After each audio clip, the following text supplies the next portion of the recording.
dari kemajuan teknologi juga, teknologi visual. Nah, tapi di dalam sejarahnya sinema udah berevolusi dan itu menjadi sebuah medium yang paling ideal untuk berkomunikasi dengan publik termasuk di dalam ranah politik dan yang lain ekonomi dan untuk aspek yang lain juga. Dan dari sejak awal abad 20, evolusi sinema itu sudah berperan besar juga untuk merubah struktur atau tatanan berbagai macam institusi di seluruh dunia. Jadi kita bisa lihat betapa sinema tuh hal yang tadinya hal yang kecil banget itu bisa menjadi medium yang paling besar, paling kuat, salah satu yang terbesar lah yang bisa memiliki daya untuk mengubah pandangan, mengubah perspektif. Oke, slide berikutnya.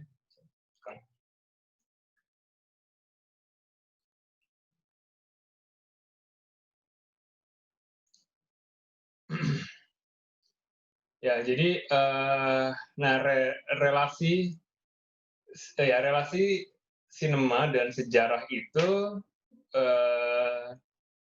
dimulai dari mungkin dalam sejarah modern ya. Itu bagaimana relasi itu memang selalu mutual hubungannya. Jadi sejarah itu membutuhkan medium untuk bisa untuk berkomunikasi ya secara efisien melalui visual dan audio dan begitu dan sinema itu sendiri pun juga tanpa perkembangan sejarah yang semacam itu pasti bakalan ketinggalan banget. Nah jadi dan kemudian karena bersentuhan dengan itu, jadi film atau sinema itu juga memiliki kompetensi dan intensitas yang juga sama superior dan krusialnya dengan militerisme dalam mempengaruhi opini dan persepsi publik terhadap suatu subjek termasuk sejarah. Jadi seperti yang gue bilang dari awal, sinema itu jadi medium yang paling kuat, paling besar, sama kuatnya dengan militer dalam melakukan perubahan tatanan dan struktur masyarakat. Oke, slide selanjutnya. Contohnya bisa dilihat di latar belakang ini, di slide pertama dan slide kedua, itu satu sejarah politik lah yang kita semua tahu, tapi kita nggak pernah terlalu tahu gitu apa. Nah, karena sinema itu kita lebih terbuka mengenai. Nah, di berikutnya gue mau ngomongin soal bagaimana sinema itu berkembang. Ya, sinema itu berkembang jadi sebuah bagian dari menjadi dua menjadi pisau yang bermata dua gitu. Jadi memiliki sisi yang positif tapi juga sisi yang negatif. Jadi memang kita ini tergantung siapa yang narik ini ya, yang narik knopnya gitu. Jadi tergantung siapa yang nariknya dan itu memiliki fungsi yang berbeda. Nah, fungsi yang pertama itu sebagai mesin propaganda. Ya, jadi film itu karena memang memiliki berbagai macam karena multidimensional ya, memiliki banyak dimensi. Film itu bisa diperalat dan bisa dijadikan alat kekuasaan untuk otoritas untuk meraih lebih banyak lagi pengaruh mereka untuk memperkuat dan memperbesar kekuasaan mereka, dan itulah di situ yang disebut artinya propaganda.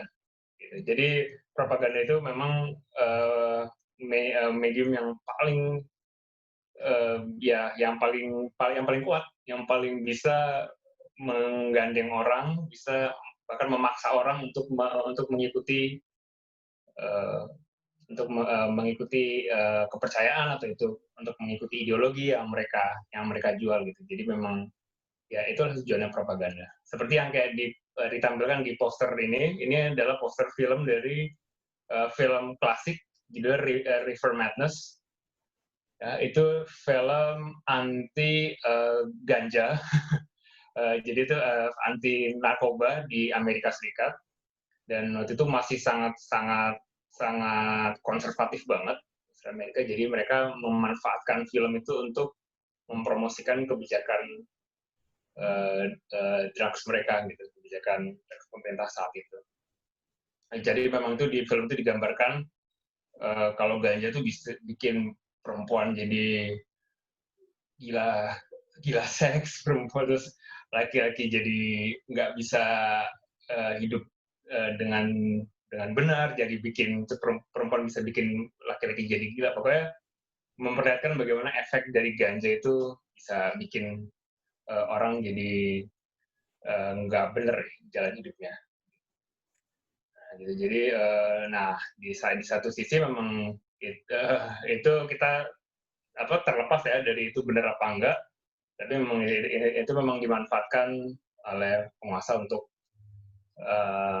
dijadikan alat untuk meraih dukungan publik pada kebijakan mereka. Oke, Kang, slide selanjutnya. Nah, contoh-contoh propaganda lain ya dalam sejarah, ya gue ngomong sedikit nih soal musim propaganda. Jadi seperti dan gue mau menunjukkan betapa itu sangat efektif, betapa itu sangat efisien hanya dengan film yang berapa menit itu kita bisa merubah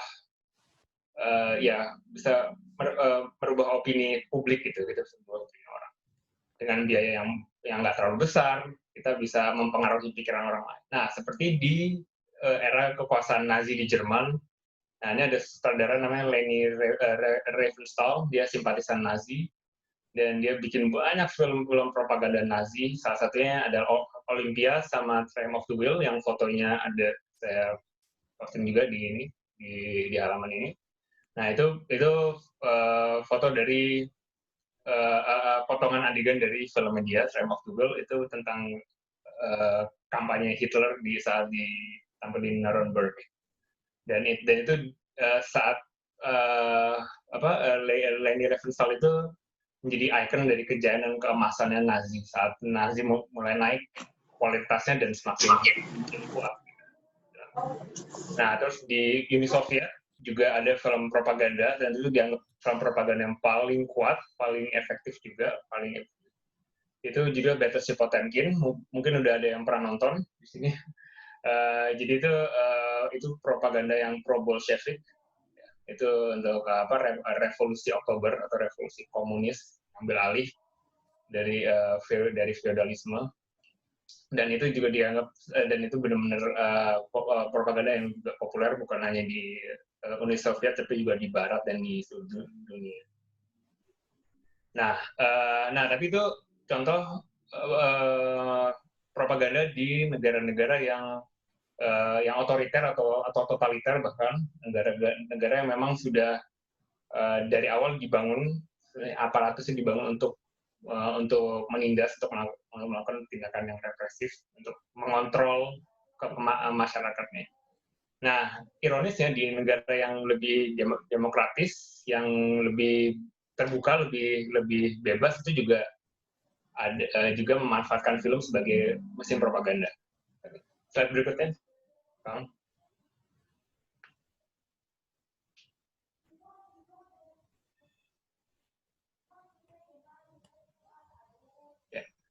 Ya, jadi seperti di Amerika Serikat, ya itu film-film cowboy atau western yang sukses secara komersial itu sebenarnya salah satu bentuk propaganda yang sangat masif. Itu sebenarnya propaganda yang halus, tapi ya itu memiliki unsur dan elemen yang kuat di dalamnya. Jadi patriotisme yang ekstrim, nasionalisme yang berlebihan, dan yang pasti superioritas Amerika Serikat di dunia itu digambarkan lewat film western itu, film cowboy itu, dan terutama dengan banyak stereotip seperti suku Indian yang pasti negatif karakternya, atau cowboy yang selalu jagoan, selalu membela kebenaran. Nah, itu juga sebuah bentuk propaganda untuk mengubah opini publik seperti itu. Di samping itu juga masih banyak juga jenis-jenis film yang propagandistik dari Amerika Serikat, baik itu saat perang dunia kedua atau saat perang dingin. Nah, itu banyak melalui dari tapi mereka tuh lebih komersil, jadi halus tapi menusuk gitu. Ya, kalau di negara-negara yang terbuka ya, yang demokratis. Nah, termasuk juga di Indonesia. Nah, di negara yang berkembang gitu seperti Indonesia juga masih menggunakan film juga sebagai propaganda juga untuk meraih dan mempertahankan dan juga menjaga kepentingan penguasa. Seperti satunya ya film Pengkhianatan G13 PKI, itu satu contoh film propaganda paling populer dari zaman Orde Baru. Itu ngetop banget, pasti kalian udah pernah nonton semua.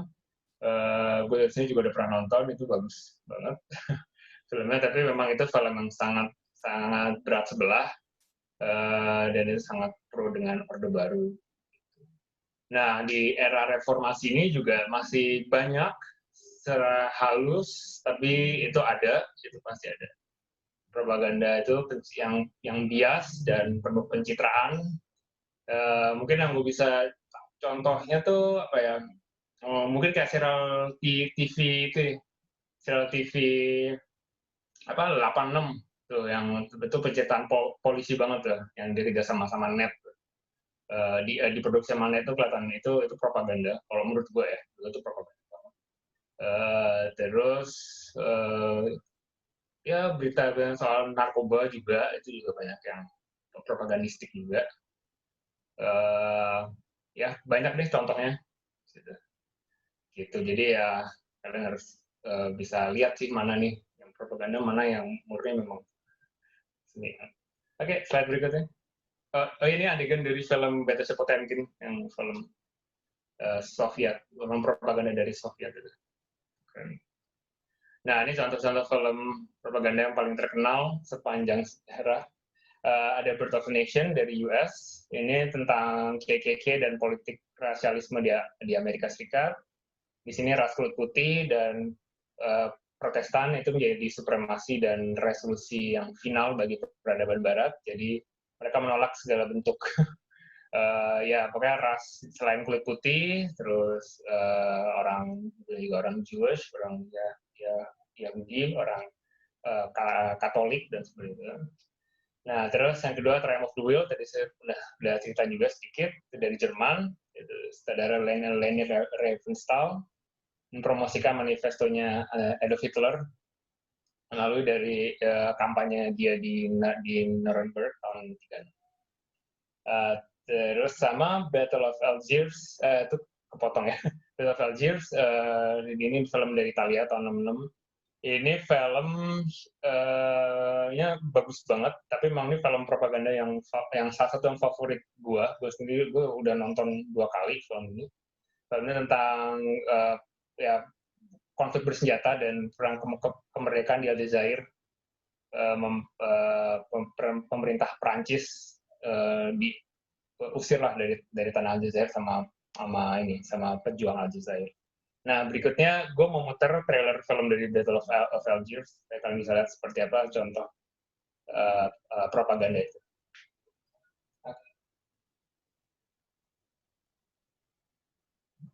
Bisa nggak? Nggak bisa ya? Nggak bisa ini. Nggak bisa jalan ya? Oh, kayak nggak bisa. Karena dia nggak kompatibel. Nggak kompatibel. Dengan demokrasi. Demokrasi. Ya udah, lanjut deh slide berikutnya. Ya ntar kalian bisa lihat sih di YouTube trailernya. So, justru harus nonton tuh, wajib nonton. Nah, yang di bab yang selanjutnya ini kita kita tadi udah ngomongin ya film sebagai propaganda dan bagaimana efeknya dan dampaknya masyarakat, gimana mereka bisa meraih banyak dukungan, gimana mereka bisa dapetin bisa meraih kekuasaan yang lebih tinggi lagi. Nah, di bab berikutnya ini saya mau lihat kalau film itu mungkin memang propaganda, tapi ya ini sebenarnya anti propaganda. Jadi bedanya film propaganda sama film yang anti propaganda atau yang kontra dengan propaganda itu yang ditampilkan di layar itu adalah sumber informasinya lebih akurat dan bisa dipertanggungjawabkan. Jadi sudah dicek dengan fakta dan informasinya udah teruji dan sudah bisa dipertanggungjawabkan dan sudah di cross check semua. Jadi film ini inilah di sini bedanya gitu antara propaganda sama anti propaganda gitu. Nah, film anti propaganda ini justru dampaknya juga, selain memang beda karakternya, mereka juga beda visi dan misinya dan juga dampak sama efeknya. Nah, karena di film yang anti propaganda ini itu bisa jadi film yang justru memberikan perubahan yang positif gitu, bukan hanya pada saat sebuah institusi tapi juga untuk seluruh masyarakat. Dan itu bagaimana justru di film-film ini kita melihat informasi yang selama ini disembunyikan dan selama ini dikaburkan oleh penguasa. Jadi bisa dibilang ini film yang jadi obat penawar dari mesin-mesin propaganda ya, itu gitu ya sebelumnya. Jadi memiliki kapasitas untuk merubah persepsi dan interpretasi publik yang terdistorsi akibat ekspos dari sumber berita yang bias. Gitu. Jadi bisa jadi agen perubahan lah. Nah, ini satunya seperti yang udah ditampilkan di slide ini, ini satu adegan dari film klasik, film Australia klasik, judul The Year of Living Dangerously. Ini saudara Peter Weir, pemainnya Mel Gibson. Ini cerita tentang Guru Hara tahun 65 dan juga tentang G30S PKI. Tapi jadi tentang gue pernah nonton tapi udah lama sih sebenarnya. Jadi memang ada kritik sama Orde Lama juga, tapi film ini tidak terlalu tendensius. Jadi karena film ini lebih fokus pada romansanya sebenarnya. Ya, tapi ini bisa dan sejarahnya entah akurat atau tidak, ya, tapi tidak memiliki tidak sebias misal propaganda film-film propaganda seperti pada umumnya. Gitu. Oke, slide berikutnya.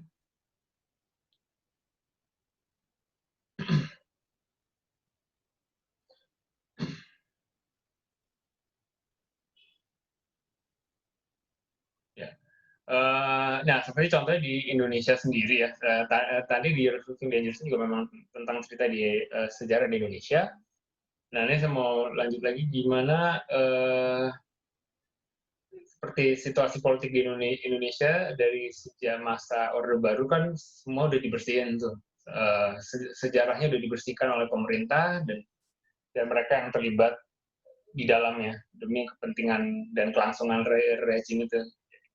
Nah, jadi ya pokoknya pemerintah Indonesia sudah terlibat banyak kasus pelanggaran HAM dan perang, tapi nggak ada yang tanggung jawab, dan mereka melalui propaganda, mereka memoles citra dan reputasi mereka. Nah, seperti yang dicontoh di slide ini satu adegan dari film Senyap, atau Look of Silence, yang dirilis tahun 2014, masuk nominasi Oscar. Kalian pasti udah pernah nonton, saya juga udah nonton. Ini tentang korban tragedi 665. Jadi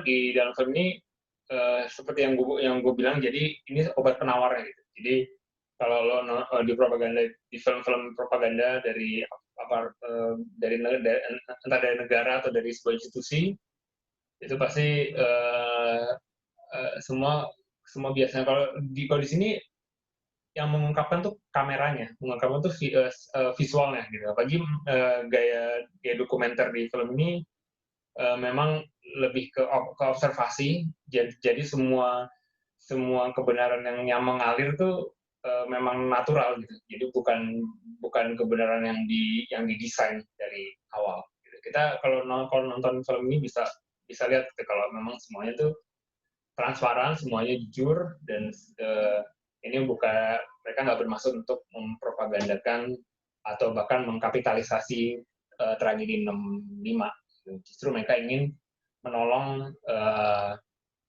dan memberikan kontribusi yang positif gitu, untuk korban 65 yang sampai sekarang belum dapat keadilan. Nah, di era reformasi ini memang udah lebih terbuka, sedikit lebih terbuka pemerintah kalau gue lihat ya, untuk bahas dosa-dosa mereka, baik dosa rezim di era reformasi ataupun di Orde Baru, tapi tetap masih banyak topik yang sensitif. Ini juga filmnya juga waktu tayangin juga di Bredel, sama juga gue kan juga sempat aktif ya di organisasi yang agak kiri gitu. Jadi gue lihat sendiri mereka mau muter film yang terutama yang berkaitan dengan tragedi 65 itu pasti di Bredel. Gitu. Jadi ya disitulah ujian untuk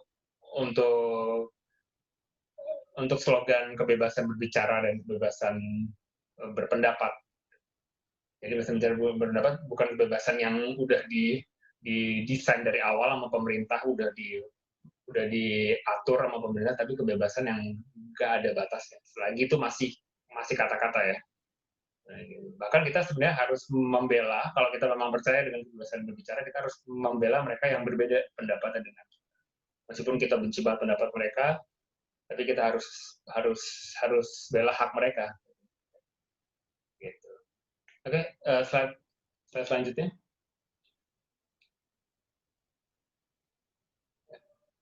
Ya. Nah, tapi dalam perkembangannya, seiring waktu emang lebih banyak sih. Sekarang kelas filmmaker yang udah lebih sadar, mungkin juga karena perkembangan media sosial, internet, gitu ya. Nah, ini udah banyak mereka udah lebih bisa lah ngomongin hal itu dengan lebih terbuka gitu kalau gue lihat, dan bahkan bisa jadi pionir juga untuk tren gerakan kebebasan berbicara itu. Jadi ini itu sebuah tanda yang positif sih, meskipun contoh yang otentiknya sih mungkin masih samar-samar ya. Maksudnya gue belum bisa, kasihan kalau di Indonesia ya, kalau di luar kan udah seperti film klip dari di adegan film Bloody Sunday ini juga film yang kontroversial. Ini waktu itu ada konflik antara Irlandia dan Inggris tahun 72, dan filmnya waktu dirilis juga kontroversial, tapi tetap diputar. Nah, itu di Indonesia kayaknya masih belum ya, masih jauh kayaknya untuk ngomongin sampai ke ranah itu. Jadi kita masih banyak ujian lah, masih banyak PR yang harus kita selesaikan gitu. Yang harus banyak tantangan yang kita harus lawan, dan banyak kejadian yang bisa kita atasi, banyak masalah gitu. Ya, harapannya. Oke, slide berikutnya.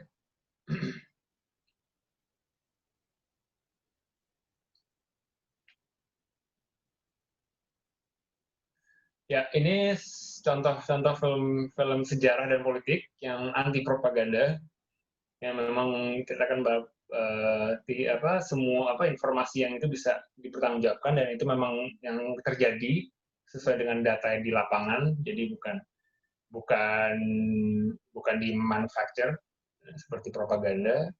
Nah, ini contohnya, ini salah satu film klasik juga dan satu film favoritku juga, judul Missing. Saudaranya orang kayak Meksiko ya, Nah, ini berdasarkan kisah nyata jurnalis dari New York namanya Charles Horman yang hilang di Chile pada saat kekuasaan Augusto Pinochet tahun 73. Nah, itu dia akhirnya ditemukan meninggal dan dia tapi entah siapa yang bertanggung jawab itu nggak, sampai orang tuanya akhirnya menuntut pemerintah Amerika untuk untuk diadili gitu untuk pembunuhan anaknya. Jadi dan ini kurang lebih sama dengan Soeharto di sini, seperti di film Act of Killing, film Joseph Oppenheimer kan, itu apa prequel dari Look of Silence tadi, Senyap. Ini Act of Killing ini Jagal. Nah itu juga sama kurang lebih situasi kondisinya di Chile dengan di Indonesia. Jadi bentuk-bentuk fasisme dunia ketiga lah yang sangat militeristik, terus kapitalisme, tapi kapitalismenya yang enggak bukan kapitalisme seperti di negara-negara maju gitu. Jadi kapitalisme yang apa ya, yang banana republic lah istilahnya. Gitu. Jadi dan pasti dapat dukungan dan bantuan asing itu pasti. Teror seperti itu. Nah, kemudian juga Bloody Sunday itu tadi udah ada juga di film UK, Ireland dari saudara Paul Greengrass. Ini film dokudrama ya, tentang konflik bersenjata di Irlandia Utara tahun 72, dan itu juga kontroversial. Tapi ya itu semua tidak ada fakta yang dipelintir, tidak ada data-data yang apa ya pokoknya yang desain lah untuk menyesatkan penonton, semua secara gamblang kasih lihat aja, dan mereka juga terbuka ngadain diskusi, terbuka ngadain wawancara. Jadi ya kalau kalian mau bedain mana propaganda dan mana yang bukan, mana film sejarah atau film politik, ya itu kalau propaganda itu pasti bias dan berpihak, itu bisa kelihatan dari filmnya. Dan itu pasti ada, itu pertama. Kedua, itu pasti ada dukungan yang besar dan kuat dari satu pihak. Dan yang ketiga, itu pasti mereka bertujuan untuk membentuk opini publik gitu, untuk memberikan perspektif yang tidak yang kita nggak biasa umum dapetin saat kita nonton film lain, termasuk film sejarah. Nah, sedangkan kalau film sejarah, film politik itu justru mengungkapkan kebenaran yang sebenar-benarnya. Gitu. Jadi mengungkapkan bagaimana kebenaran itu ya nggak bisa ditutup-tutupin. Kebenaran itu memang ada ya, dan tidak bisa difilter, tidak bisa dipoles-poles. Jadi memperlihatkan apa yang ada lah di dalam fakta. Dan itu bisa bukti dari data, dari fakta yang mereka kumpulkan, yang mereka pegang. Disitulah titik keemasannya dan kelasnya sebuah sinema, perannya sinema dalam sejarah. Oke, ya, ini sebenarnya gue mau muterin klip juga, adegan dari film Missing, film favorit gue, tapi videonya nggak bisa jalan, jadi kalian bisa cek di Google, di YouTube, atau ya bisa browsing untuk cari link filmnya. Aduh, gimana sih ya? Aduh, gue suka banget di film, bagus banget, harus nonton lagi. Gitu. Oke. Jadi terima kasih. Slide berikutnya ini aja, nomor kontak. Ya. Oke. Terima kasih.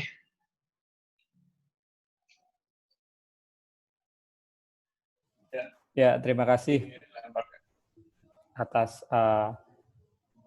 paparannya, Mas Dana. Suara saya dengar ya, Mas Dana? Kedengaran. Dengar ya?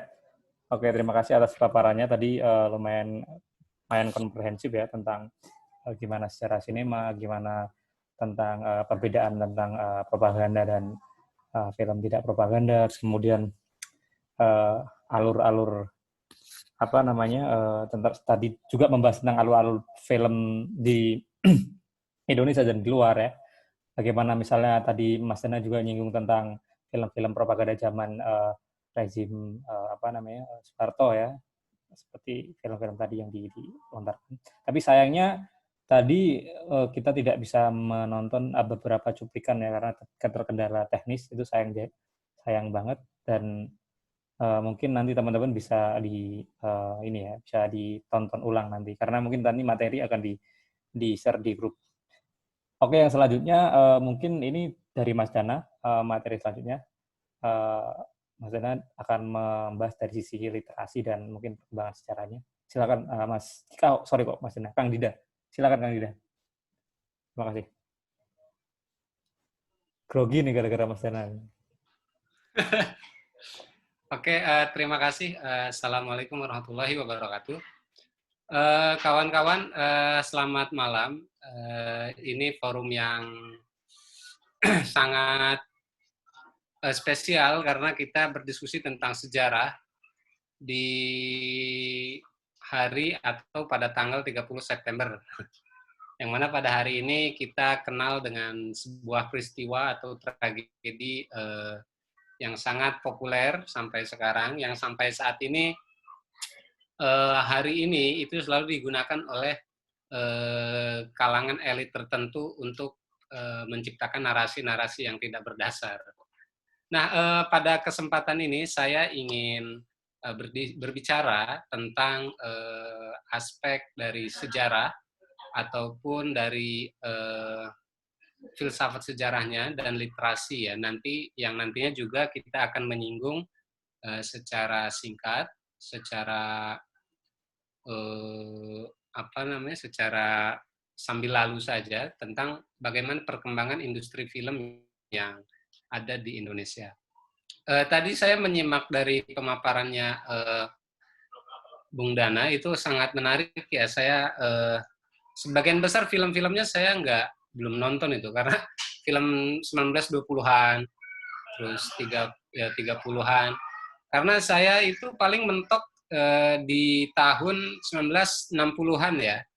Karena pada tahun itu yang saya tahu itu kan model-model western movies itu berkembang di Hollywood.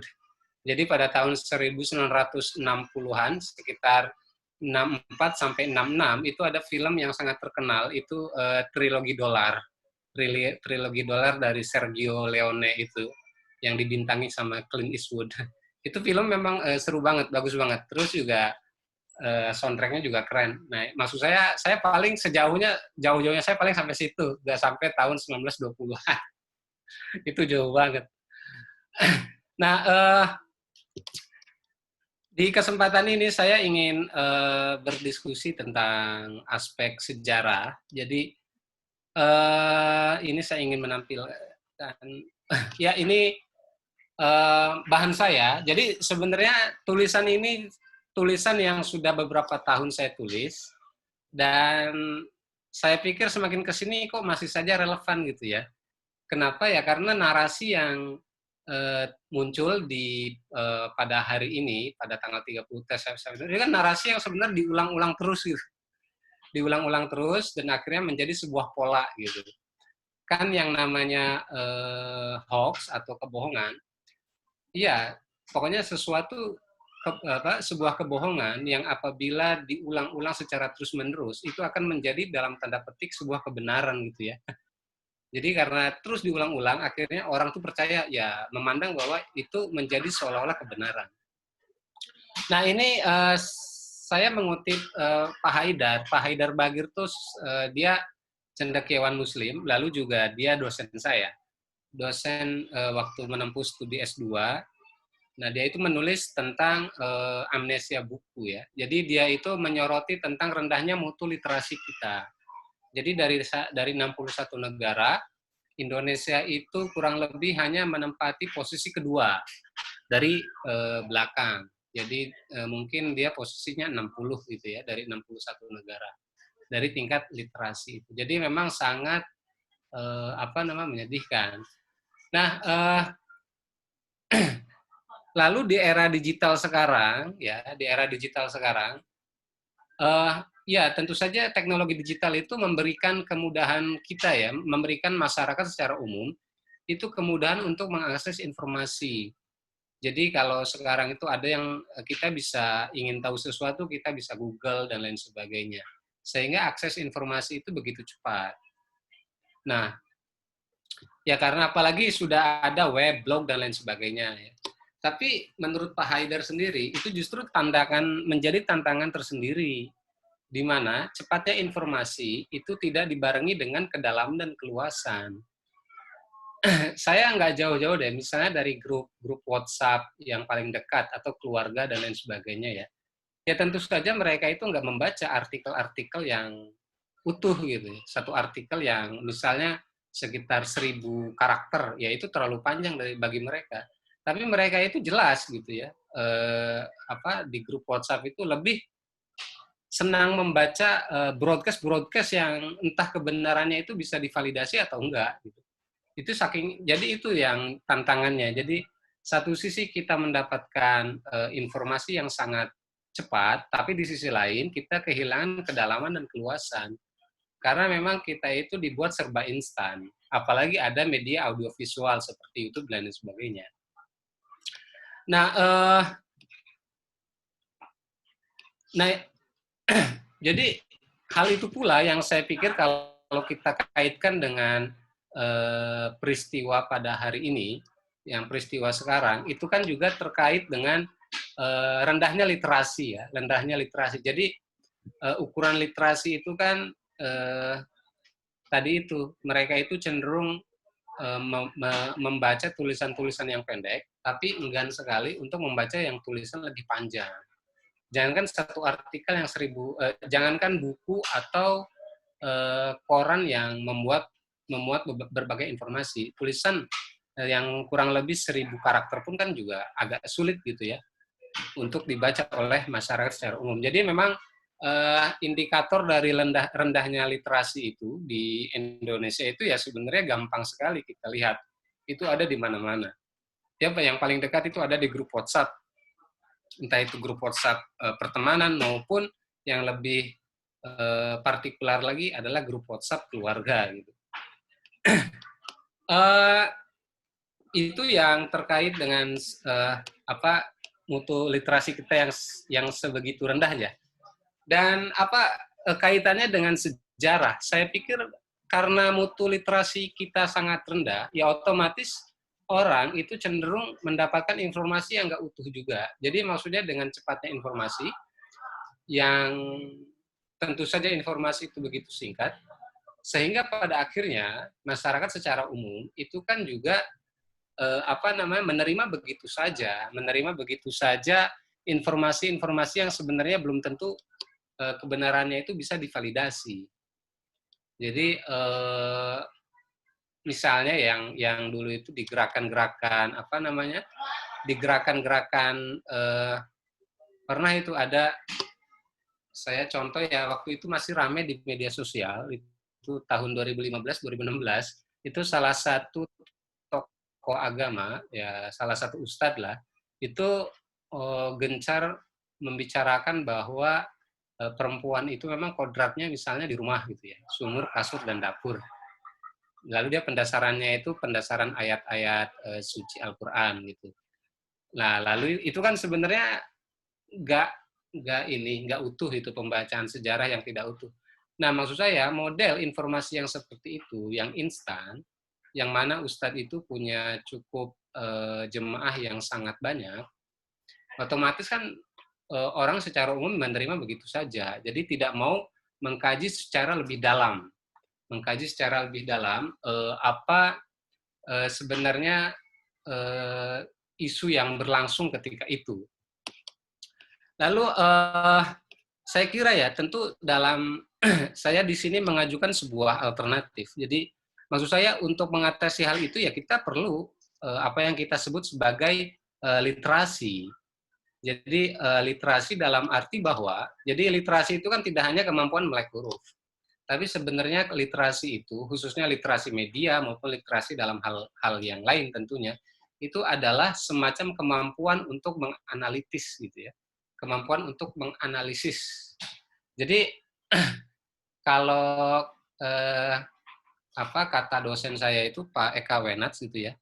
Jadi kata dia itu melihat pasokan informasi yang begitu, kalau dalam istilah dia itu abandon gitu ya. Abandon itu hadir terus gitu loh. Informasi yang abandon. Jadi ada lagi gitu. Jadi orang itu kalau dalam istilah Pak Eka itu jatuh ke dalam trivialisme. Trivialisme itu artinya dia tidak bisa lagi membedakan mana yang betul-betul itu informasi yang valid, mana yang memang itu nggak valid gitu. Itu saking berlimpahnya informasi yang masuk dengan mudah ke setiap orang pada masa sekarang. Nah, karena itu literasi media itu saya kira itu tidak hanya sebatas literasi ini tidak hanya sebatas melek huruf, tapi juga kemampuan analitis sebenarnya. Nah, dalam konteks ini tentu saja yang harus kita tekankan adalah literasi tentang sejarah. Literasi tentang sejarah gitu ya, entah itu sejarah tentang sejarah pergerakan perempuan maupun sejarah yang memang tentang peristiwa-peristiwa tertentu, misalnya peristiwa tahun 1945 atau juga mungkin 1948 sampai mungkin puncaknya itu puncak tragedi itu ya 1965. Ya walaupun setelah 1965 itu ada juga tragedi-tragedi manusia. Nah, lalu yang saya ingin sampaikan yang terkait dengan konteks sekarang adalah saya kira literasi yang paling dibutuhkan itu adalah literasi tentang sekarang itu adalah literasi tentang sejarah 1965 ya, di mana orang itu kan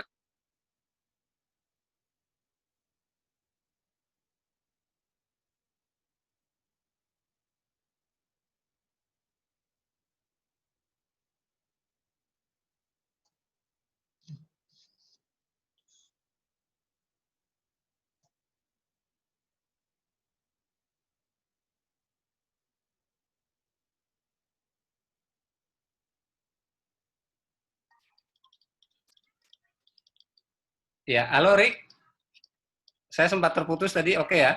Ya oke Kang. Nah, Oke. oke. Nah, yang saya lihat sekarang literasi dalam konteks sekarang, khususnya literasi sejarah itu adalah tentang peristiwa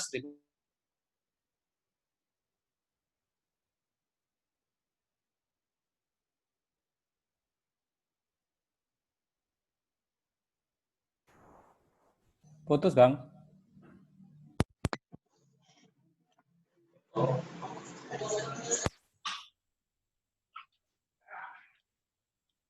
mudah-mudahan nggak terputus lagi. Oke. Belum. Udah. Oke.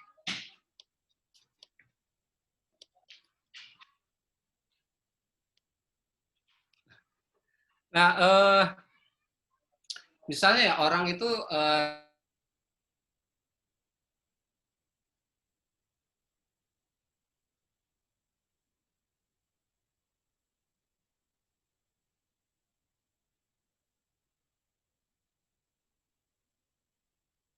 Putus nggak sih, Kang? Halo.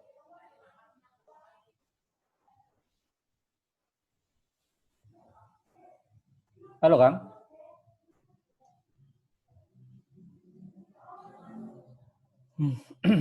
oke, sorry, terputus.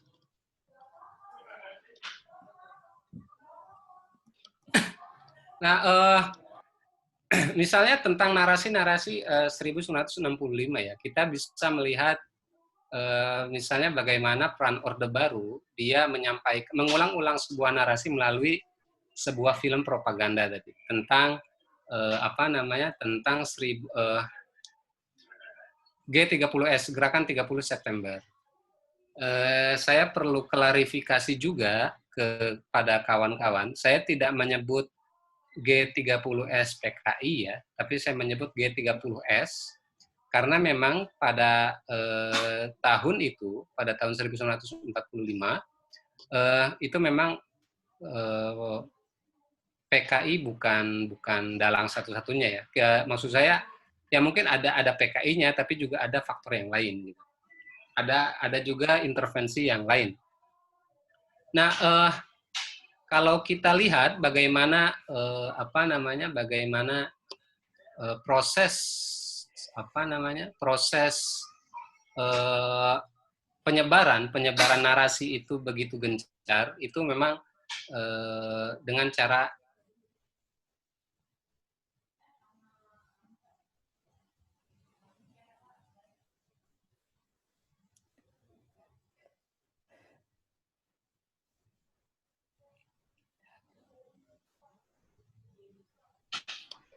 Oke, saya kira dengan cara film itu kan dibikin oleh Arifin Senur ya, Arifin Senur tahun 1984. Jadi kalau kita menonton tentang industri, kalau kita baca sejarah industri film juga di Indonesia ya, kan banyak juga tuh sebenarnya sinias-sinias kita yang sangat berperan. Ya Arifin Senur itu kan sutradara dari film itu. Lalu di samping itu kalau kita yang saya tahu dari Arifin Senur, dia juga kan menulis naskah film Carok. Teman-teman kalau nonton film Carok yang dibintangi Bari Pring.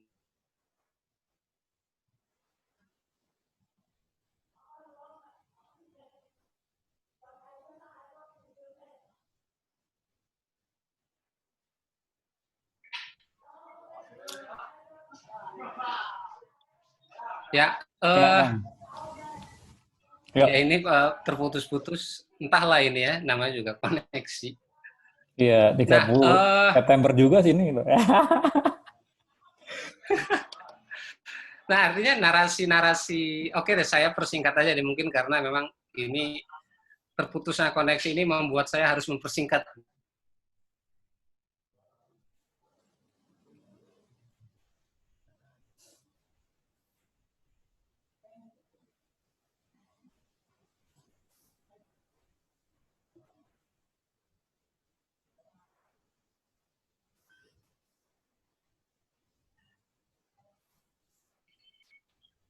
Oke, jadi kalau kita membaca gini ya, saya langsung persingkat saja. Jadi Erik, Dana tadi sudah menyampaikan tentang sejarah perfilman, sinema, lalu juga ada semacam propaganda dari sinema itu. Jadi kalau kita membaca, sebenarnya ada satu buku yang ditulis oleh Wijaya Herlambang, judulnya itu Kekerasan Budaya Pasca 1965. Nah, di situ ada semacam peran Orde Baru yang menyampaikan kekerasan budaya.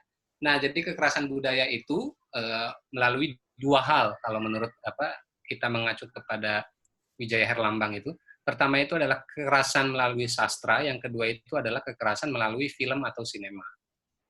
Nah, Wijaya Herlambang itu sendiri menggunakan sebenarnya menggunakan teori konfliknya Johann Galtung. Jadi Johann Galtung itu kan ada yang menyebut dengan istilahnya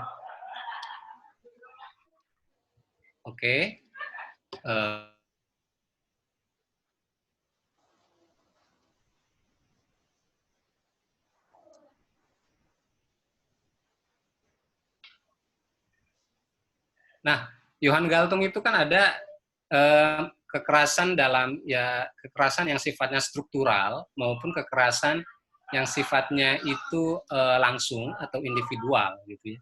Nah, pertama itu kekerasan yang sifatnya itu struktural adalah kekerasan yang dia tidak berarti kekerasan dalam bentuk ini ya, misalnya persenjataan dan lain sebagainya, tapi melalui ketidakadilan ekonomi, ketidakadilan budaya dan lain sebagainya. Lalu yang kedua, kekerasan individual itu adalah, atau kekerasan langsung adalah kekerasan yang sifatnya itu antara si pribadi, si person yang memberontak, itu memang dihadapkan dengan penguasa yang memiliki kekuatan. Gitu. Jadi, nah, Lalu dalam konteks sinema ini, kekerasan yang berlangsung itu adalah kekerasan yang sifatnya itu individual, lalu struktural, lalu kemudian menciptakan yang namanya kekerasan kultural gitu. Melalui apa? Melalui propaganda film itu. Terutama pada tahun 1980-an, di mana Orde Baru berhasil menciptakan menggunakan kekuasaannya untuk memproduksi film-film yang memang mendukung kekuasaannya ketika itu. Misalnya ya, filmnya Janur Kuning. Filmnya Janur Kuning itu kan film tentang tentang Pak Harto gitu ya. Di situ ada Jenderal Sudirman. Lalu yang itu tentu film yang tentang pengkhianatan G30 SPKI, yang film yang berjudul G30 SPKI. Jadi itu semacam kekerasan yang sifatnya kultural itu. Jadi menjadikan film sebagai propaganda. Dan kalau kita berdiskusi dengan para sineas ya, para pegiat industri kreatif, memang pada tahun-tahun itu pemerintah itu berhasil mengkooptasi atau menekan gitu ya, merepresif gitu. Jadi misalnya film itu tidak boleh ada kritik gitu. Film itu harus santun terhadap penguasa, tidak boleh ada kritik dan lain sebagainya. Gitu. Saya kira itu dah yang ingin saya sampaikan. Nanti kita bisa sambil jalan, bisa sambil berdiskusi. Dan mudah-mudahan koneksi ini tetap stabil agar komunikasi kita tidak terganggu. Oke, Kang Dida, terima kasih atas paparannya tadi. Menarik ya, Kang Dida menghubungkan tentang bagaimana misalnya propaganda terkait sinema, kemudian disangkutkan dengan literasi ya. Terus tadi kan dia juga menyebutkan bagaimana misalnya menyebut catatan atau tulisan bukunya dari W.J. Lambang ya tentang misalnya kekerasan simbol ya, lebih kekerasan simbolik pada zaman Orba ya. Gimana kekerasan simbolik, kekerasan kultural itu juga ikut berpengaruh dalam misalnya melanggengkan kekuasaan ya kan ya, gitu ya. Ya kalau di bahasanya apa tadi teorinya juga saya belum baca tuh. Yang saya baca kalau di komunikasi kekerasan simbolik itu memang bisa melanggengkan kekuasaan, melanggengkan culture, menghegemoni culture gitu ya, lewat misalnya simbol-simbol tertentu misalnya kan. Kita kan kalau misalnya dengan simbol, contoh aja mungkin simbol PKI ya, simbol Palu Arit kan kita langsung alergi gitu ya. Masyarakat kita langsung bagaimana gitu. Kesannya itu kok langsung menyudutkan kaum-kaum tertentu gitu ya Kang ya. Nah, simbol-simbol itu juga nggak hanya di kita, misalnya simbol-simbol di Jerman juga seperti itu ya, simbol Nazi dan segala macamnya.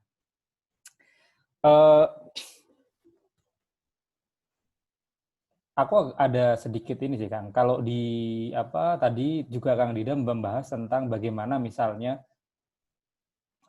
media ya hubungannya dengan opini publik, arus informasi, berita, gelembung informasi yang aku tangkap dari catatannya Pak Eka itu informasi yang didapatkan itu kayak semacam banal gitu ya Kang ya. Jadi arus informasi yang tak terbendung sehingga satu arah, kemudian orang itu akhirnya mengkonsumsi informasi, berita, ataupun film, ataupun narasi-narasi yang sifatnya mungkin sepihak ya.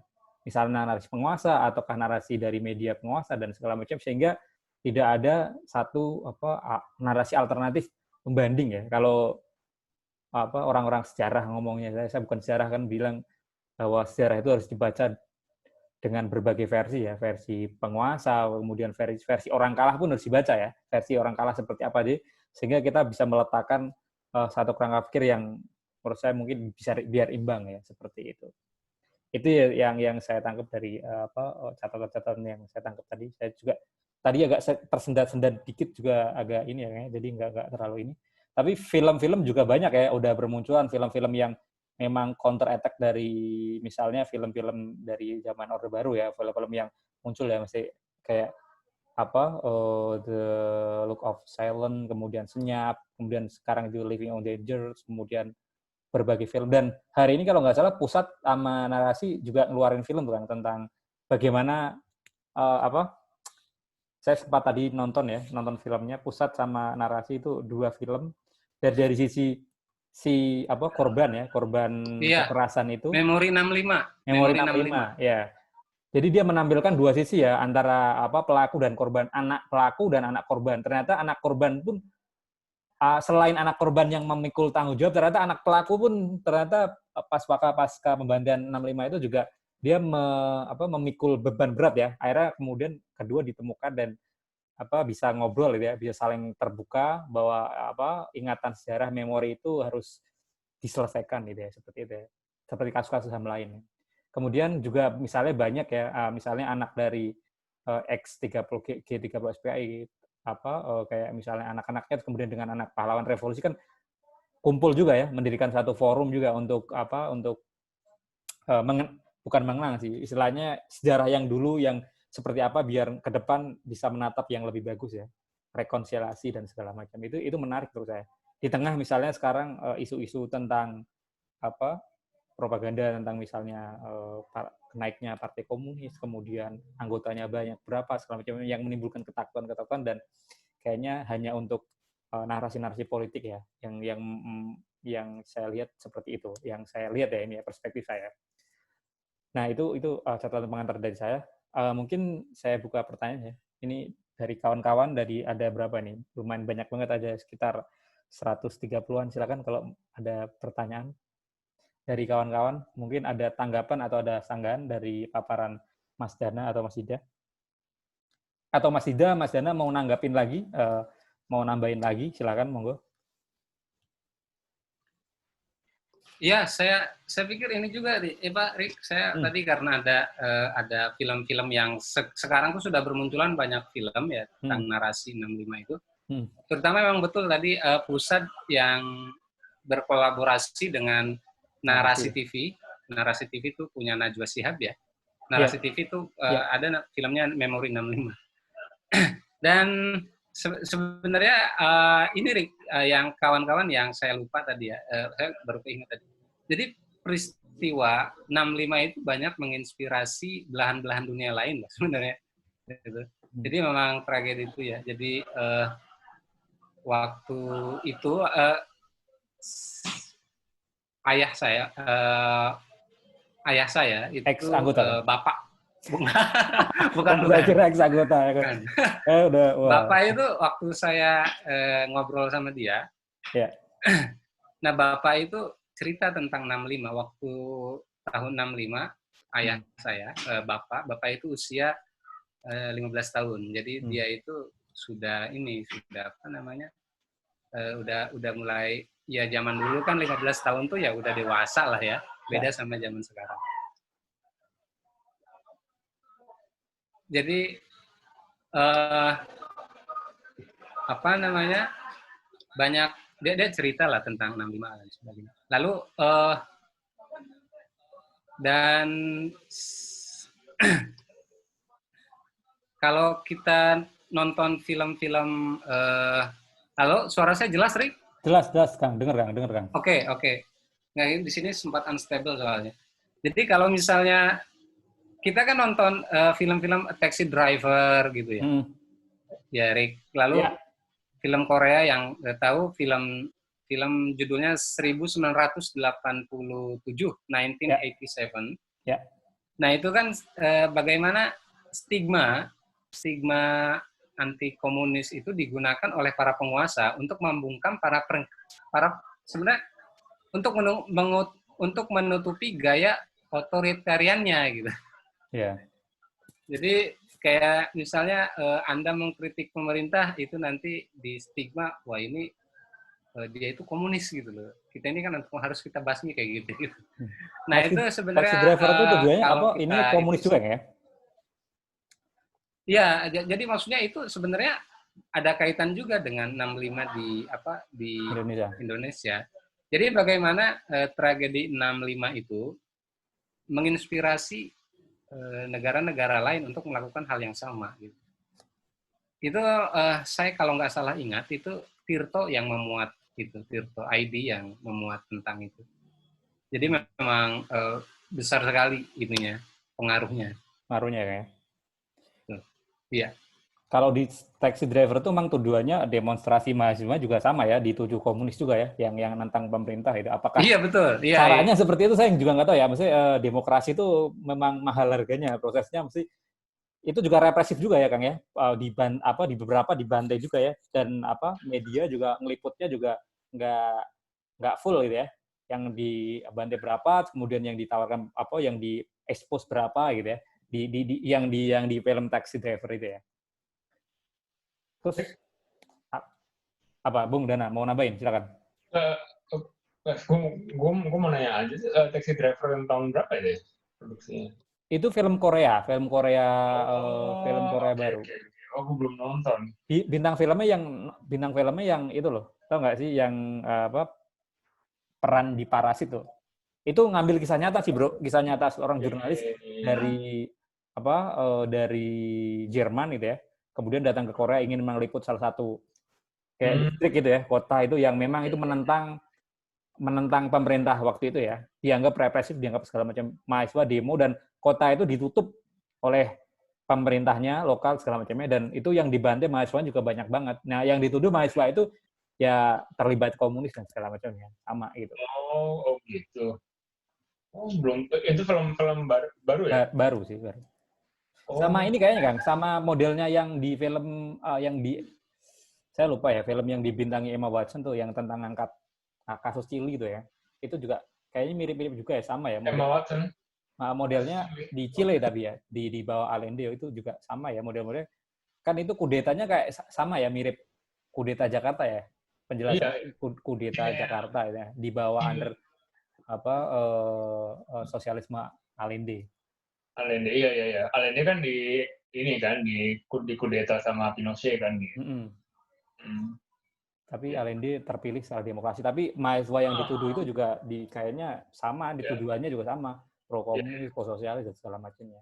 Tapi apakah ini ya Kang ya, tidak waktu itu apa konteksnya tidak lepas dari ya mungkin pengaruh 65 kita ada, tapi juga pengaruh ini nggak sih misalnya perang dingin waktu itu gimana? Ataukah memang ada itu kan serempak nih misalnya di berbagai belahan juga memang pembantaian itu sampai sekarang juga ada ya, misalnya di Nazi yang paling jelas mungkin di Nazi di Indonesia dan segala macamnya itu juga di berbagai belahan dunia itu ada ya. Memang untuk mencapai tahap demokrasi itu apakah seperti itu ya, harus ada yang seperti itu ya, kira-kira apa yang memakan beban itu ya?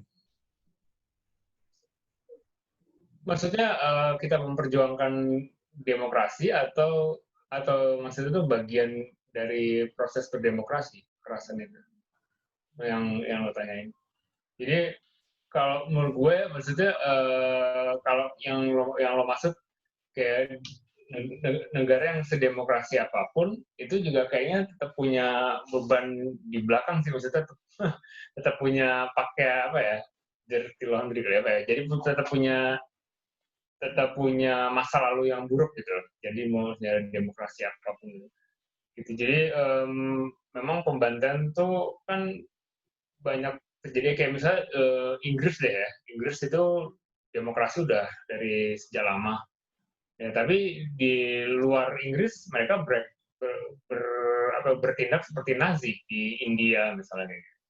Jadi negara demokratis apapun juga ini sih juga melakukan tindakan kejahatan perang atau melanggar HAM juga gitu, demokrasi. Jadi, nah kalau proses terus kalau masalah kita harus melakukan kekerasan untuk mencapai demokrasi, ya memang kalau dari ini banyak yang ini ya, kayak banyak mencoba berpuitis gitu. Jadi kita kekerasan nggak akan bisa membawa kita ke arah manapun gitu, nggak akan bisa membawa kita pada perdamaian yang sebenarnya, pada negara yang demokratis yang aman.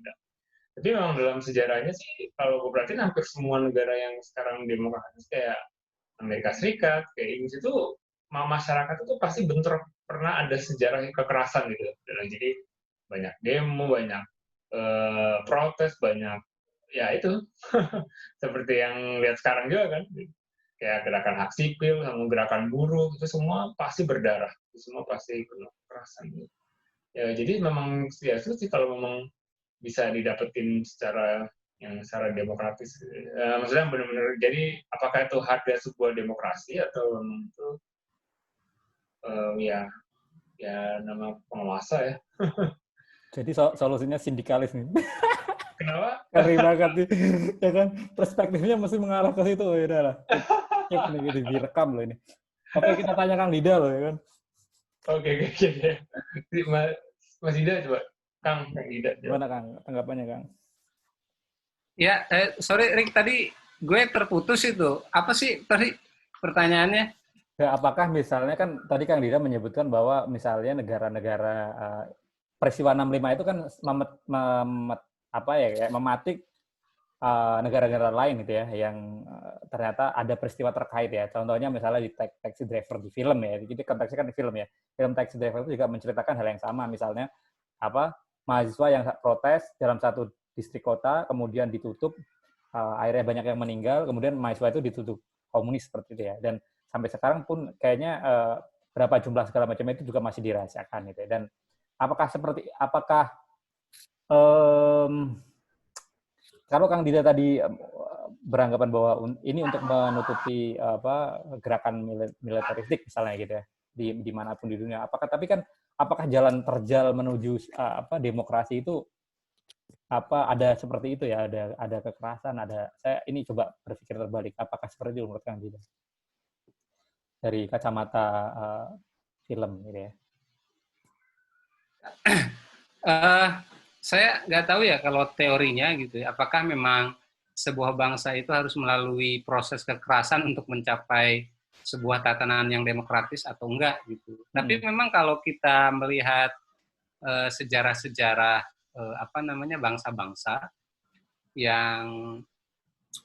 bangsa-bangsa yang memang yang bahkan sampai saat ini yang kita anggap demokrasinya sudah mapan, itu juga melalui tahapan-tahapan kekerasan itu loh, violence.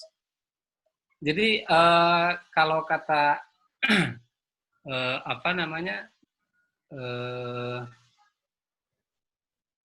Galtung itu ya, Johann Galtung tentang violence. Violence itu kan ada aja sebenarnya di mana saja. Jadi bahkan kalau saya agak lupa sih ya, tapi intinya itu bahwa di sesuatu yang damai pun itu sebenarnya itu adalah absence of violence itu loh.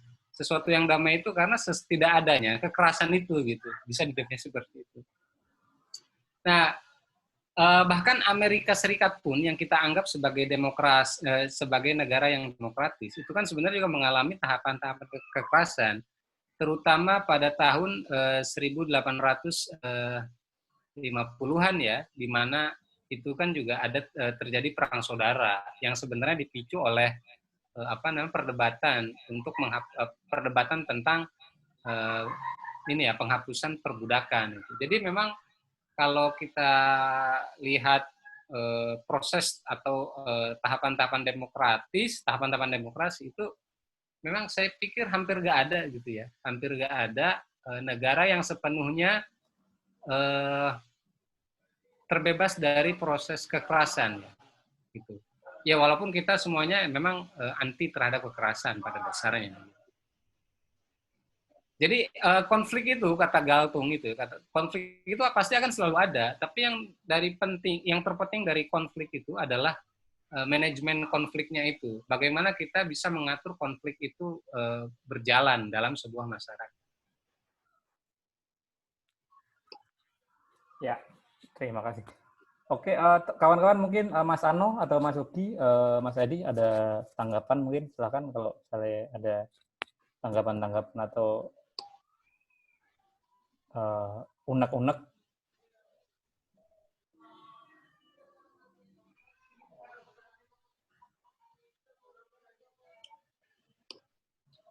Saya ini ingin menekankan juga sih, sekarang itu kan era sebenarnya yang paling penting dari sebuah negara, dari sebuah tatanan masyarakat, entah itu demokratis atau enggak, itu adalah prinsip-prinsip kebebasan.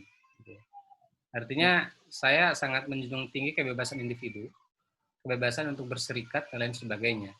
Jadi narasi-narasi tentang kebangkitan komunisme dan lain sebagainya, bagi saya pribadi itu tidak perlu kita resahkan gitu. Karena memang selain itu memang buat saya itu omong kosong. Kita juga perlu lihat bahwa di era kebebasan itu sebuah ideologi akan bertahan atau tidak kalau memang dia itu tidak selama kita lihat selama ideologi itu apakah ia bertentangan dengan prinsip kebebasan atau enggak gitu. Jadi kalau misalnya sebuah ideologi memang bisa beradaptasi dengan prinsip kebebasan, ya tentu ideologi itu akan bertahan. Dan selama ini sih memang hanya demokrasi ya, demokrasi yang maksud saya dalam sistem tata pemerintahan, demokrasi adalah sistem yang memang dengan segala kekurangan, demokrasi itu adalah sistem yang terbaik di antara sistem-sistem yang lain karena dia mengusung prinsip kebebasan, entah itu kebebasan individu maupun kebebasan untuk berserikat. Ya. Karena itu konsekuensinya, saya sih tidak anti gitu ya. Saya pribadi tidak anti film pengkhianatan 30 SPKI gitu loh. Saya tidak anti film itu. Ya film itu sebagai sebuah bentuk karya seni juga, ya walaupun ada misi propaganda di dalamnya. Tapi yang secara umum gitu, tapi yang lebih penting adalah gitu, kita juga tidak boleh melarang orang yang ingin menciptakan narasi-narasi lain gitu. Orang yang ingin menonton film-film lain juga gitu. Jadi kalau kalau ada orang, ayo kita nonton film A gitu tentang tragedi 66, ya silakan. Tapi jangan pernah melarang orang lain untuk menonton film yang lain juga gitu tentang peristiwa tersebut. Jadi memang ya seharusnya kita terbuka saja gitu. Oke, pada prinsipnya demokrasi masih menjadi sistem yang terbaik ya, Bang, ya, karena menjunjung tinggi kebebasan ya, kebebasan untuk berserikat, menciptakan ide-ide, termasuk menonton film apapun ya, termasuk bikin film tandingan termasuk diskusi tandingan. Iya, iya betul. betul. Jangan dibubarkan gitu. Yang ini kan kebebasan. Oh gitu ya. Pertandingan ya. Kalau ini kalau tadi pokoknya salah terus sindikalis ini kebebasan. Oke ya, kita seperti itu ya. Jadi warna. Menarik sih kalau misalnya demokrasi, gue pahami juga gini kan. Saya pahami juga memang sistem paling radikal ya sebenarnya. Satu one man one vote itu kan radikal ya. Kita bisa istilahnya kita bisa menjadi presiden atau kita bisa memilih atau dipilih gitu ya. One man one vote kan ibaratnya kan radikal ya. Jadi semua orang pada dasarnya kan mempunyai prinsip yang berhak dipilih atau memilih gitu ya. Dan mandat demokrasi itu kan kembali kepada rakyat ya, rakyat semuanya, dan harusnya sistem demokrasi itu juga bisa menciptakan meritokrasi. Tapi aku pernah baca ini Kang, yang menarik itu Kang, di dalam kemarin aku baca itu lagi selesai baca tahun kemarin lah, bukunya Jacques Rancière itu kan, filosof dari Prancis itu, dia sedikit tidaknya mematahkan argumenku sih tentang demokrasi, dan aku hampir bukannya setuju ya, anggapan dia itu ketika aku melihat konteks Indonesia 2 tahun terakhir atau 4 tahun terakhir itu apa yang ditawarkan oleh tesisnya Rancière ini menurutku relevan. Jadi menurut Rancière itu demokrasi itu justru bukan sebuah konsensus. Demokrasi itu adalah desensus. Jadi demokrasi itu isinya ketidaksepakatan gitu. Jadi demokrasi itu jangan cari sepakat sebenarnya. Rancière mengatakan itu. Dan Rancière memang agak radikal ya pikirannya. Ya demokrasi itu, ini dia orang Prancis. Mungkin dia memandangnya Prancis atau Eropa, saya nggak tahu ya. Tapi ketika direlevasikan dengan konteks Indonesia 2 tahun atau belakang tahun ini kan, demokrasi itu kan nggak sepakat ya Kang ya. Nggak sepakat satu sama lain. Ada sebuah, misalnya satu bikin film, satu bikin tandingan. Ya kan, satu nggak setuju, ini nggak setuju segala macamnya. Nah tapi juga jangan lupa, bagi Rancière jangan lupa gitu ya, di dalam ruang apa di dalam opini publik, di dalam ruang public sphere itu juga ada biasanya hal-hal imanensi yang nggak keluar itu narasi itu gitu ya. Ada juga yang memang narasi-narasi sengaja dibungkam gitu ya.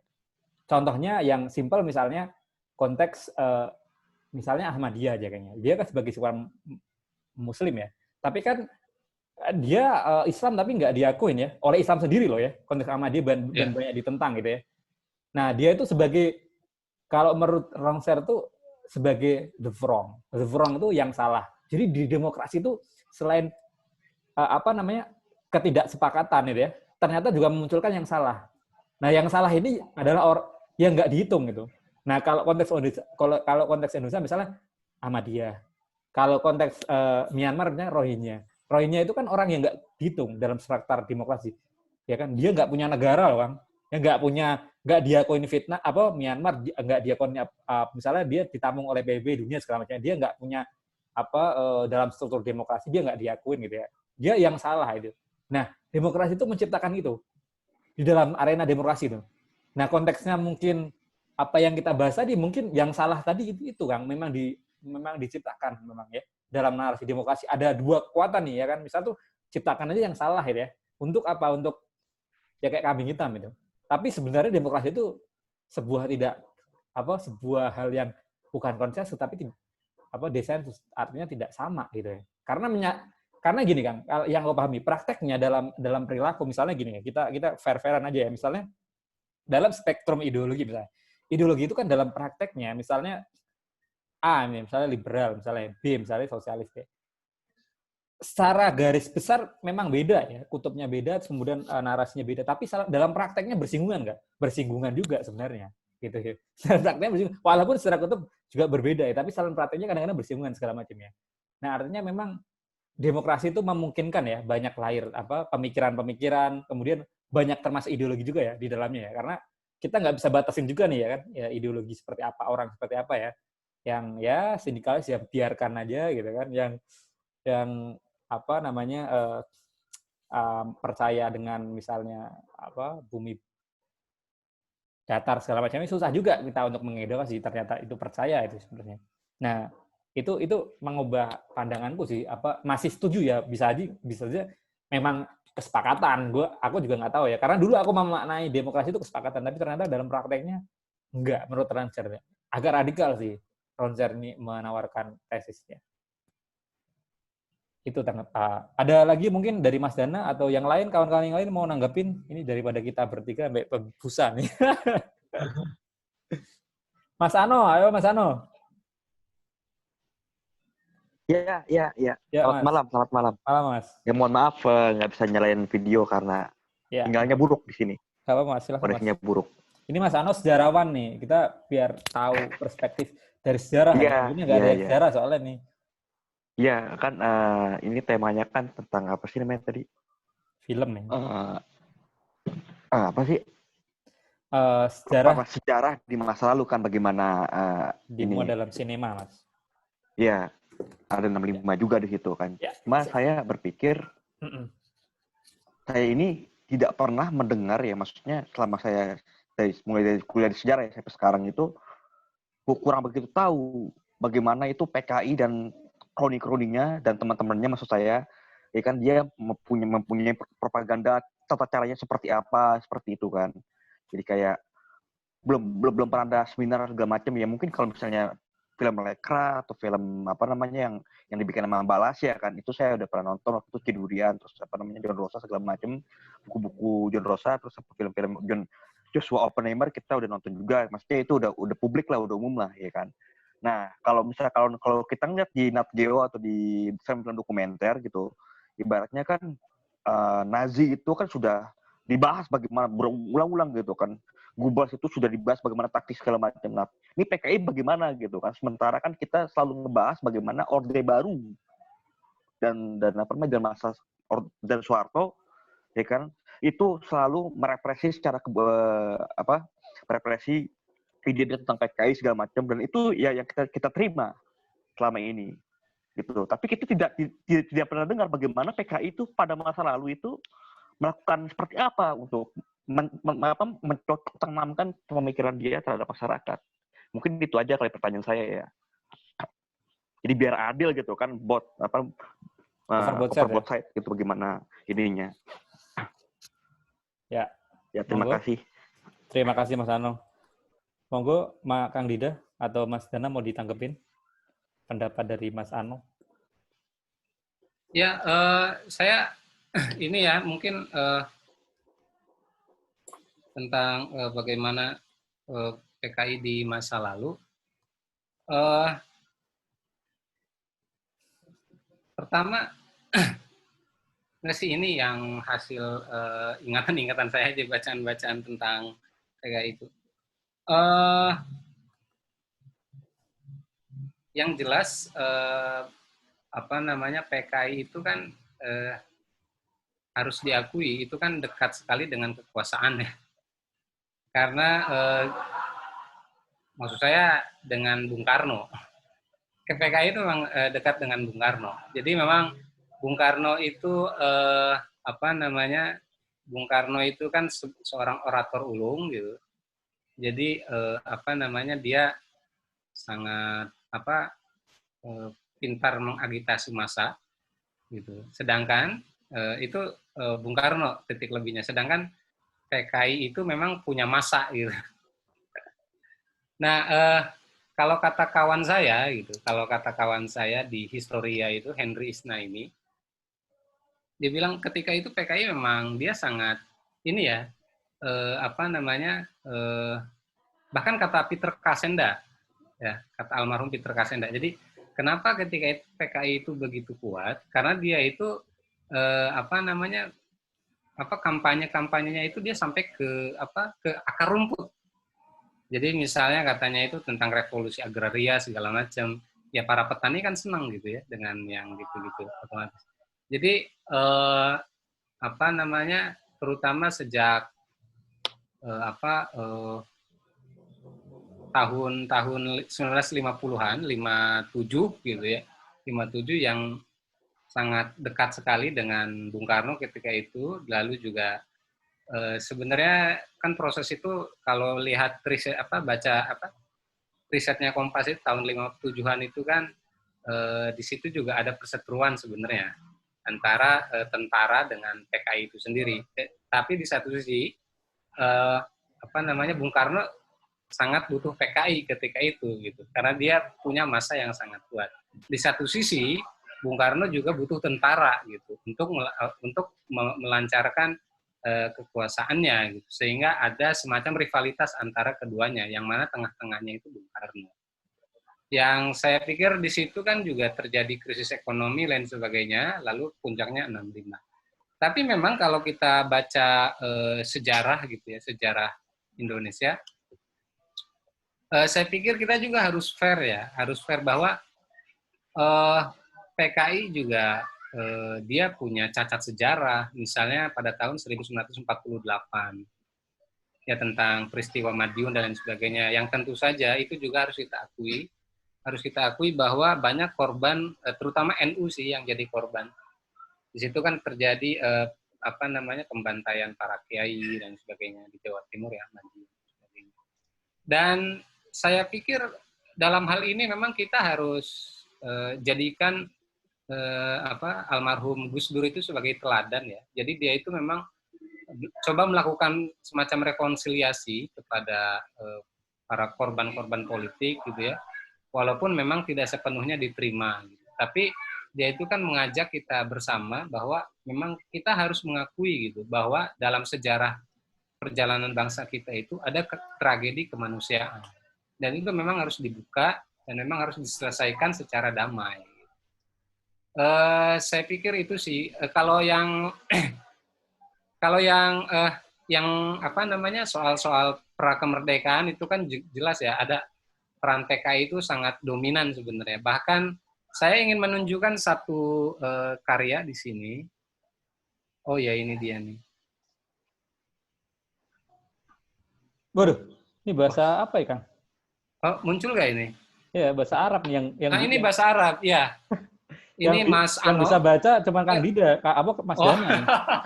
Ini kok yang muncul sebentar di saya kok. Bisa ditranslate bahasa Belanda nggak? Sebentar. Menir bisa ya ngerti. Sebentar. Sebentar. Bahasa Arab nggak pakai ini lagi apa? Di saya kok belum muncul. Sebentar ya, di sayanya malah. Nah ini, udah muncul, udah. Bahasa Arab ya? Iya. Iya, waduh. Oke, silakan Kang, dijelasin. Kita nggak tahu soalnya. Nah, ini Mas Ano ya, ini saya juga baru tahu beberapa tahun lalu ini. Ini sebenarnya sejarah Indonesia yang ditulis dalam bahasa Arab. Ini judulnya Sofahat min Tarifi Indonesia Al-Mu'asirah. Jadi tentang catatan-catatan sejarah Indonesia yang modern. Ini ditulis oleh Muhammad Asad Syihab. Nah, saya belum selesai, ini tebal sekali buku ini, 230-an halaman. Jadi saya memang, maksud saya jangankan Erik gitu ya, saya pun membaca ini juga kelenger. Karena Arab gitu. Tapi dia itu sempat merekam bagaimana peran teman-teman komunis, partai komunis itu yang dalam pengakuan Bung Karno ya. Misalnya bahwa kalau tidak ada teman-teman komunis PKI, Bung Karno itu memang tidak bisa melakukan semacam gerakan-gerakan untuk menuju kemerdekaan, terutama sebentar, saya ingin tunjukkan, tadi saya sudah cek sih.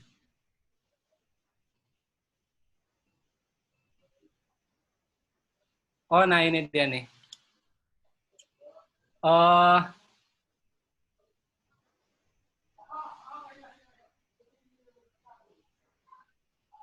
Ini tentang Soekarno. Ini Rick, yang ada ini Rick, nih, yang saya tunjukin ini Rick. Kelihatan nggak Rick? Kelihatan kan? Nah, iya. Ini kan dia bilang, inna istiqlala Indonesia lam yakum illa ala aktafin wabisawa'idi asyayu'iyyin gitu loh. Jadi sesungguhnya kemerdekaan Indonesia menurut Muhammad Asad Syihab itu salah satunya adalah karena faktor kalangan komunis atau PKI gitu loh. Jadi yang mana mereka itu memang punya agenda untuk mengkomuniskan Indonesia gitu. Inna Indonesia madinatun lil hizbi asyayu'i bil fadli gitu. Jadi artinya mereka itu memang punya agenda untuk mengkomuniskan Indonesia. Jadi kamu paham kan bahasa Arab, Rick? Ya, sedikit Kang.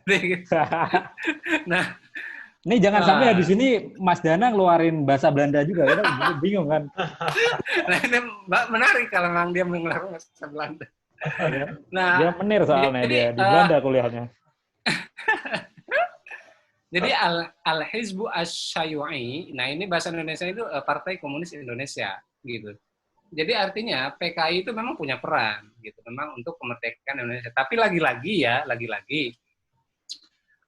sebenarnya mereka tuh ini punya agenda untuk mengkomuniskan gitu. Punya agenda untuk mengkomuniskan Indonesia. Jadi memang saya pribadi jelas nggak sepakat kalau soal itu ya. Kalau juga komunisme kan sudah bangkrut gitu, pada dasarnya sudah bangkrut. Nah ini juga Muhammad Asad Syihab ini juga menyoroti tentang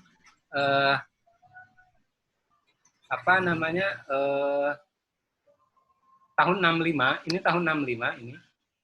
Wazalika fi syahri Mayu, di bulan Mei ya 1965 ya qabla at-tsaurah asy-syayyu'iyyah al-fashilah gitu.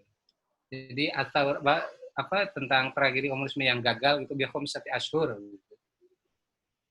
Jadi memang peran PKI itu memang ada gitu. Ya saya sendiri itu ya, bahkan teman saya itu yang di Historia pun kaget gitu. Itu ada kitab yang dalam bahasa Arab tentang sejarah Indonesia. Saya tunjukin gitu. Ini ada, dia baru tahu juga. Nah sayangnya teman saya itu nggak bisa bahasa Arab. Jadi mungkin kalau dia bisa bahasa Arab, dia pasti lebih hatam daripada saya. Karena saya ini kan udah dasar mah kudu ngajar juga gitu, kerja kantor, jadi memang 230 halaman ini udah gitu Arab gundul kan pusing juga. Iya. Tapi paling tidak ini dia memotret peran Partai Komunis Indonesia gitu. Bagaimana kedekatannya dengan Bung Karno. Itu dari saya. Silakan yang lain. Ya, Mas Dana mungkin ada tambahan dari bahasa Belanda mungkin? Ya dari bahasa Jangan Belanda sampai silakan. ngeluarin bahasa Belanda juga, kita bingung juga kan, satu Habib, satu Menir, ya kan, bingung nanti kan. Karena jadi mix gitu ya bahasanya. Satu studi Arab, satu studi Belanda nih. Ya Mas Dan, ada tanggapan terkait pertanyaan dari Mas Ano tadi? Kenapa tidak ada narasi dari yang di menurut Mas Ano tadi apa lebih banyak narasi yang yang hari ini ya mungkin malah banyaknya narasi dari Orde Baru bahwa bagaimana Orde Baru seperti ini terhadap PKI, tapi bagaimana PKI-nya seperti apa kok malah kayaknya menurut Mas Ano tadi jarang gitu ya. Kayak gitu nggak sih pertanyaan tadi ya? Iya, kayaknya gitu ya. Ya. Mungkin dari aspek-aspek film kali Mas ya, bisa dijelasin karena Mas. Ya, di aspek film atau aspek ya, Mas Dana dari aspek terus apa propagandanya seperti apa gitu. Jenis-jenis propagandanya. Kita kan pernah dengar kabir segala macam kan kayak gitu. Nah, ini bagaimana nih PKI ini? Nah, apa mereka mengelola medianya gitu. Kalau yang Orde Baru kan udah udah khatam lah kita lah ya kan. Nah, PKI bagaimana nih? Gitu. Sampai dia bisa jutaan orang ikut sama mereka semua kan, ikut sama PKI. Gimana caranya tuh? Oke, jadi maksudnya selama ini karakter dan citra dan reputasi PKI itu melalui ini ya, maksudnya. Yang ada di media itu sebenarnya warisan dari Orde Baru gitu ya, pandangan warisan Orde Baru gitu ya, gimana supaya PKI bisa terbebas lah dari stereotip gitu ya. Ya kan? Ya kalau dari film sih kok yang memang yang pernah lihat sih memang yang buruk-buruk ya, kayak pengkhianatan gitu PKI, pokoknya PKI itu memang jadi momok yang menakutkan banget sampai sekarang. Nah tapi kalau misal ke depannya, gue yakin kalau sebenarnya kunci cuma di kebebasan ya. Kalau saya pribadi film itu sebenarnya bentuk medium juga yang paling efektif dan paling kuat dan paling berpengaruh untuk menjaga kebebasan berbicara, kebebasan berpendapat. Kayak di Amerika, film itu dilindungi sama amandemen pertama, First Amendment. Jadi First Amendment itu menjamin kebebasan berbicara dan kebebasan berpendapat, termasuk film. Nah, jadi film itu bukannya sebuah bisnis, karena kalau bisnis nggak bisa dianggap sebagai ini ya. Nah, tapi juga sebagai medium untuk menyampaikan pemikiran yang berbeda dan opini yang nyeleneh, yang nyeleweng dari norma gitu.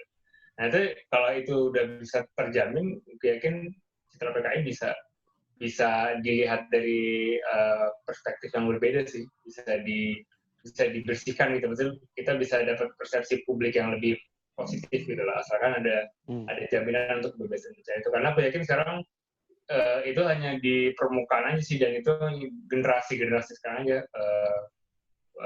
citra PKI itu seburuk itu gitu. Jadi kalau generasi sekarang kayak udah lebih terbuka dan mereka kayak udah banyak yang bisa lihat dari dua sudut pandang gitu, lebih imbang gitu. Ya, terima kasih tanggapannya Mas Dana. Ya, tapi saya punya cerita dikit sih Mas Ano. Jadi dulu ini Kang, saya kecil kan di Kendal ya, di desa ya. Jadi kakek saya itu lebih ke NU ya. Secara nggak tahu ini ada benang merahnya atau enggak, saya nggak tahu, tapi saya ada cerita. Jadi kakek saya itu NU, nenek saya itu Fatayat ya. Tapi tetangga itu sebenarnya dulu tuh banyak yang PKI kan, tetangga gue. Dan ada beberapa yang memang kata mbah gue itu ada yang memang misalnya tangga desa ada yang satu itu ada yang hilang juga memang. Tapi waktu geger-geger itu, waktu sebelum geger-geger itu ternyata mereka itu kata mbah gue itu hidup berdampingan biasa, dan mereka itu nggak tahu gitu ya, karena tekanan ya ini balik lagi versi ini ya, maksudnya secara tapi nggak mungkin bisa menjawab tadi ya kenapa PKI itu kuat di grassroots waktu itu ya. Jadi kata mbah gue itu kan dulu tapi aku waktu kecil pernah ikut juga, pernah menangin ya istilahnya. Jadi ada pengajian versi NU itu namanya kan pengajian ya setiap hari Jumat ya. Ngaji biasa, kemudian pakai misalnya di salah satu tempat ya, tempatnya siapa, terus kemudian satu tempat itu jadi tuan rumah gitu ya. Dia harus menyiapkan makanan, dia harus nanti yang datang itu patungan kayak arisan doang, 10.000 terus untuk mengganti makanan itu. Nah ternyata orang-orang yang abangan itu ya, orang yang kita sebut abangan itu yang misalnya berafiliasi dengan PKI, kemudian Sabto Dharma dan lain-lain itu ya, yang kejawen dan segala macam itu juga punya pengajian sendiri. Jadi pengajiannya itu namanya kentrungan, dan itu ngaji bener-bener loh, bukannya nggak ngaji, tapi cuman ngajinya pakai gamelan kan. Nah durasinya itu pas waktu kecil lah. Ini aku pas kecil SD itu pernah ikut-ikutan itu. Cuman itu habitnya kan terusan dari PKI itu ya. Durasinya itu lebih panjang. Tapi modelnya dia tuan rumahnya malah nggak nyediain makanan. Jadi yang datang itu bawa hasil dari kebun gitu ya, dari ladang, dari apa segala macamnya, terus dimakan bareng-bareng, terus kemudian mereka pakai gamelan itu juga pakai bahasa Arab tapi dinyanyi lagu Jawa gitu.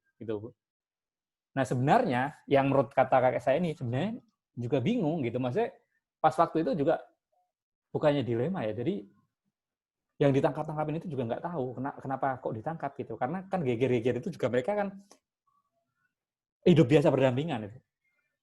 Nah program-programnya memang yang tebus tadi, programnya lebih populis dari PKI mungkin ya. PKI memang menyentuh banget kalau di tataran petani gitu ya, yang tadi disebut Kang Dida juga tentang misalnya undang-undang pokok agraria gitu ya, tentang hal-hal itu kan waktu itu mungkin menyentuh banget ya kan, dan kita kan basicnya itu ya, basicnya petani gitu ya, basicnya banyak negara-negara pertanian gitu, dan itu mungkin sangat menyentuh, program populisnya mungkin juga menyentuh.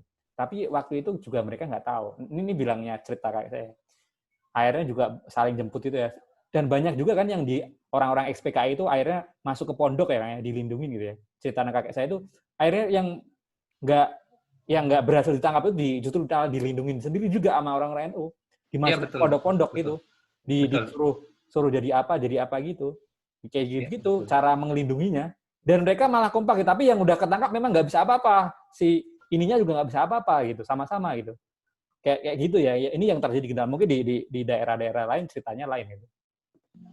Tapi memang benar itu harus saja juga dari versi-versi yang dulu ya, misalnya kenapa kok ya seperti itu, kenapa karena konteksnya memang kalau di awal kemerdekaan kan satu ya, kalau yang saya pahami kan misalnya musuhnya kan sama ya, kolonialisme semua ya kayak baik itu banyak aliran ideologi kan zaman dulu kan memang musuhnya satu ya, kolonialisme Belanda gitu ya, anti imperialisme waktu zaman pra kemerdekaan ya. Tapi pasca kemerdekaan itu kan corak demokrasi parlementer kan udah beda ya. Demokrasi parlementer kan udah demokrasi ideologis banget ya. Tapi itu juga banyak dilema juga, katanya malah justru partisipasi politiknya makin paling tinggi kan, misalnya di dalam pemilihan ya.